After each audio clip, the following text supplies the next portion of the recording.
గోవిందా మనం ఎన్ని పుణ్యక్షేత్రాలకు వెళ్ళినా ఎన్ని పూజలు చేసినా మన ఆలోచన విధానంలో మార్పు రానంత వరకు మనం ఎదుటి వాళ్ళని కష్టపెడుతూ బాధపెడుతూ ఉన్నంతకాలం ఎన్ని పూజలు చేసినా ఎన్ని ఉపవాసాలు చేసినా అది ప్రయోజనం అనేది శూన్యం.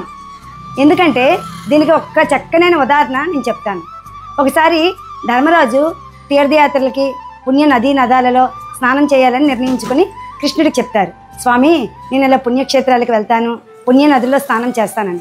అవునా బావా, అయితే ఒక పని చేయి, నీకు ఒక కాకరకాయని ఇస్తాను, ఆ కాకరకాయని కూడా నీ వెంట తీసుకువెళ్ళు, నువ్వు తిరిగిన తీర్థయాత్రలు తిప్పుతూ ఉండు, నువ్వు స్నానం చేసే పుణ్య నదుల్లో స్నానం చేయిస్తూ ఉండు అని చెప్పగానే ధర్మరాజు అలా దాన్ని తీసుకువెళ్తాడు.